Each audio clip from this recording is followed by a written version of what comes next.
देश में चुनावों का सिलसिला फिलहाल के लिए थम चुका है। महाराष्ट्र और झारखंड दोनों बड़े राज्यों में चुनाव की प्रक्रिया अब समाप्त हो चुकी है।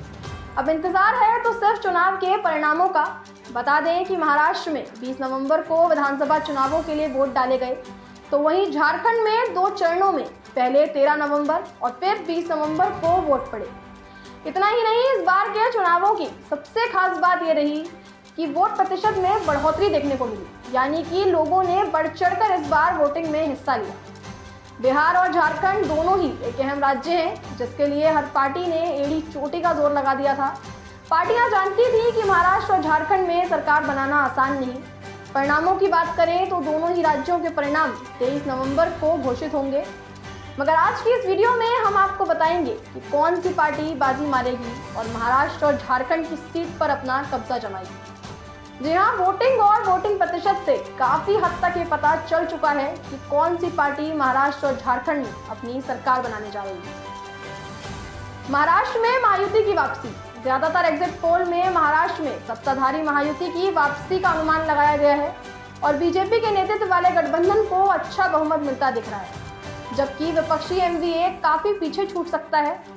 इतना ही नहीं, महाराष्ट्र चुनाव पर एग्जिट पोल के पूर्वानुमानों पर राज्य मंत्री दीपक केसरकर ने कहा, मेरी भविष्यवाणी है कि हम 160 सीटें पार करेंगे और 10 से 15 निर्दलीय हमारे साथ आ सकते हैं। सीएम एकनाथ शिंदे और डिप्टी सीएम देवेंद्र फडणवीस ने अजीत दादा के साथ बहुत प्रयास किया कि हम जीत सके। जिस तरह के कल्याणकारी उपायों को हमने मंजूरी दी है, उसका महाराष्ट्र के सभी क्षेत्रों पर बहुत प्रभाव पड़ा। महाराष्ट्र के उप मुख्यमंत्री देवेंद्र फडणवीस ने एग्जिट पोल पर प्रतिक्रिया देते हुए कहा कि बीजेपी को संख्या बल मिलेगा और वो राज्य विधानसभा चुनाव में जीत हासिल करेगी। झारखंड में भी खिलेगा कमल।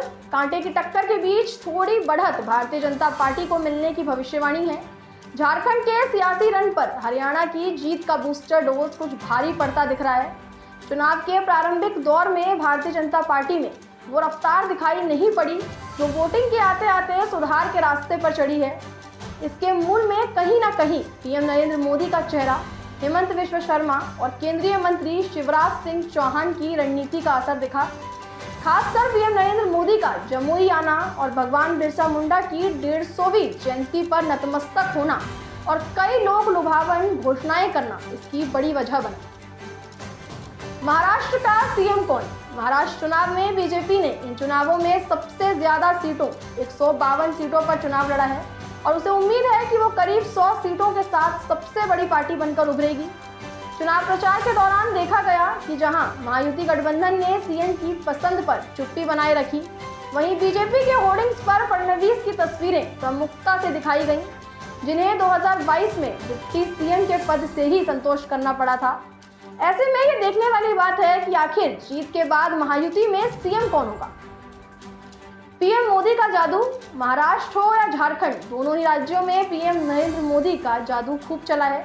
बता दें कि पीएम नरेंद्र मोदी ने झारखंड में चुनाव के दौरान 6 जनसभा को संबोधित किया और आदिवासी समाज में अचानक से पैठ बढ़ी।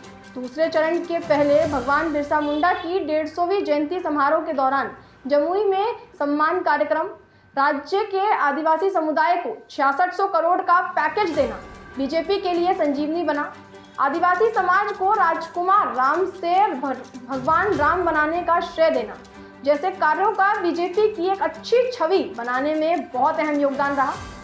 अब तक के लिए बस इतना ही। ऐसी ही अपडेट्स के लिए हमारे चैनल युवा सियासत को सब्सक्राइब, लाइक और शेयर जरूर करें। धन्यवाद।